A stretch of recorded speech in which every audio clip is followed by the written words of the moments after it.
Culture can mean a lot of things, depending on the world you inhabit. I've been a leader in the tech industry for over 25 years, and in that world, culture is a term that I think often gets misused and even abused. In this video, I'm going to explain what culture really is and why I think you should care about it. Peter Drucker probably famously said, "Culture eats strategy for breakfast." But what does that actually mean? It means that if your organization has the most amazing strategy, if your culture is broken, you still won't succeed. You can observe your company's culture day to day in the ways you and your colleagues interact with each other and with customers, partners, and suppliers. Culture is not something that gets defined or imposed from above, although senior leadership certainly do influence it. Rather, culture is something that emerges as a result of the values, beliefs, behaviors, and traditions that exist within your organization. It's an easy mistake to make to think that culture is about just the physical stuff, the office space, the food, the clothes we wear, and all of that. And those things can play a part in culture, but they themselves don't define it. Rather, it's our attitudes towards them and the ways we interact with them that are what really contribute to culture. For example, maybe there's two companies, both of which have a ping pong table for employees, but in company A, playing ping pong is viewed as a healthy way to spend time during the working day, and in company B, it's not exactly frowned upon, but no one does it, just in case. The presence of the ping pong table is not what defines that aspect of the culture, it's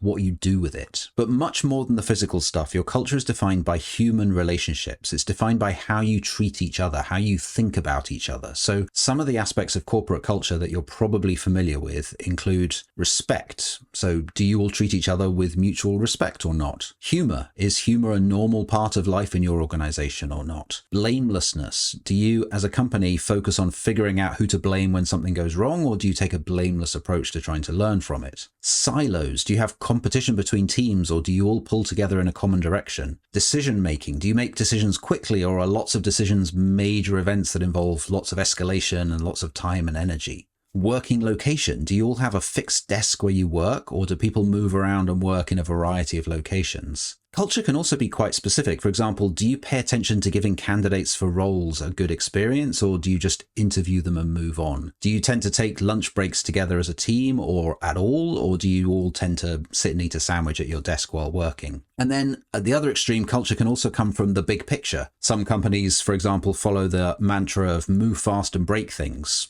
And this doesn't mean people in the company, hopefully, take the phrase too literally, of course, but it does trickle down into the everyday work of people at all levels in the company. A public pronouncement from a CEO can often end up being repeated regularly by employees, sometimes ending up meaning something perhaps subtly different from what the CEO originally intended. Now, in this video, I'm not really talking about what makes good culture or bad culture, so I'm not going to discuss what I think are the right answers to the various questions I've posed, although you can probably tell I have opinions on them, but rather I'm pointing out the kinds of things that make up company culture. Now, unless you're the CEO or the CTO or someone at that sort of level, you probably don't have an ability to really influence the culture of the entire company. But you do have some ability to influence the culture of your team. And that's what I want to talk about in the remainder of this video, how to improve your team's culture. Now, I should stress up front, this isn't easy. As a leader or a manager, you can't just decide on the culture you want, wave a magic wand and have it be so. But on the other hand, neither is it completely out of your control. I want to use an analogy here to the game of chess. Don't worry if you don't play chess, hopefully it'll still make sense. In chess, there are often situations where there's a really clear plan. You're going to win your opponent's queen, or you're defending yourself against a vicious attack. But often, especially in the sort of early stages of the middle game, there isn't really a clear plan. There isn't really an obvious target to aim for. So in that situation, the advice chess experts often give is pick the piece of yours that is most in need of improvement and improve it. So for example, you might notice that one of your knights is not on a very good square, in which case you ask yourself, where would it be better? And then unless something comes along to prevent you from doing it, you make the moves to get it to that better place. So we can apply this same thinking to a team's culture. Think about the aspects of your team's culture that you don't like, that you want to improve, and pick one. Pick the one that you think is most in need of improvement, and then work on improving it. So for example, you might notice that in your team, people have a tendency to interrupt each other in meetings, and you want to move towards a culture where this almost never happens. What exactly you do about this is up to you. Maybe you start by explicitly raising your observation in a team meeting and initiate a discussion. Likely, if it is really an issue, others will have noticed the same thing. You can ask them for their views on what to do about it. Probably you'll not end up with having a talking stick where no one's allowed to talk unless they're holding the stick, but you might all agree to call each other out when someone interrupts someone else. Another thing to remember is that any attempt to shift your team's norms or to introduce new norms will be more successful if people understand why. If you tell people, for example, that you want them to show up to meetings on time, they might shrug and kind of forget that you said anything. But if you tell them that and then you explain that this is because showing up late is disrespectful and a waste of people's time and a waste of the company's time, maybe they'll be more inclined to remember it. But also it gives them the opportunity to disagree with you, or maybe to propose additional measures. Maybe someone points out that there are too many back-to-back meetings and getting from one meeting to the next on time is basically impossible. So together you agree that meetings should start at 5 past rather than on the hour. In other words, telling people why you want a particular change or improvement likely has 2 benefits. First of all, people are more likely to listen, and they're actually more likely to give you additional ideas. So once you've done what you need to do to improve a particular aspect of your team's culture, you can move on, pick another area that needs to be improved, and repeat the process.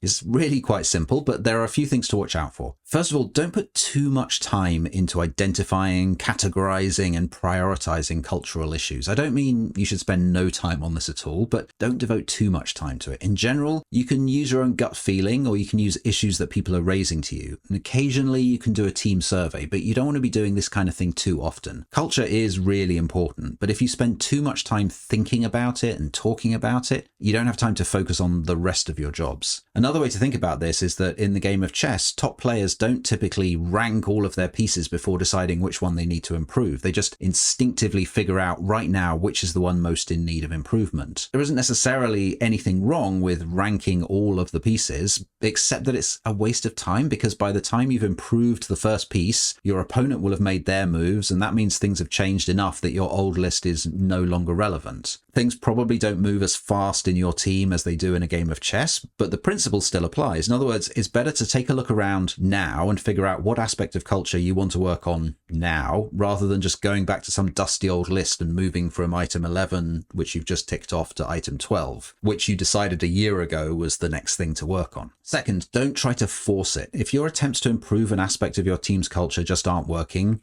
don't keep pushing, don't keep flogging the dead horse. This is counterproductive and likely to just drive a wedge between you and your team rather than achieving results. Rather, move on to a different area. Maybe in a few months you'll come back to that original issue with a new perspective and find a new way to tackle it that works better. Third, don't think that culture is something you have to fix entirely single-handedly. Your team should play a role here too. First of all, you need good enough psychological safety that members of your team will tell you what aspects of culture they think need work.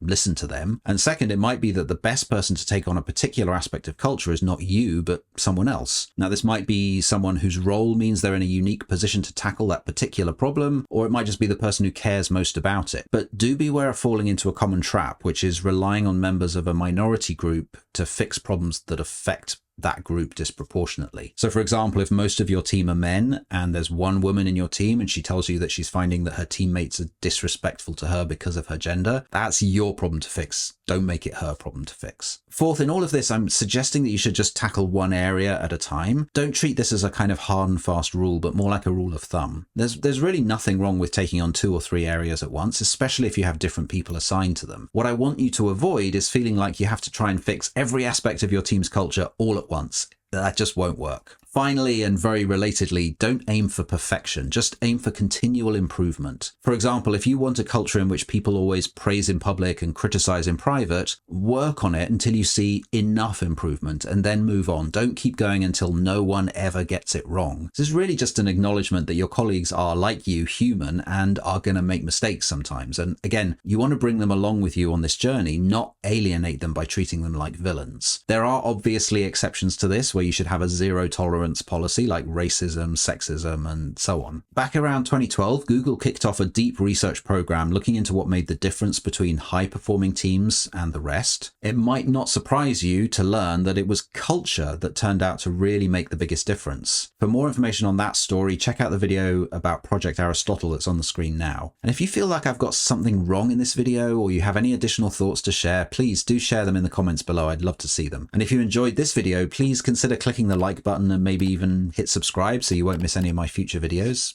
Bye. See you soon.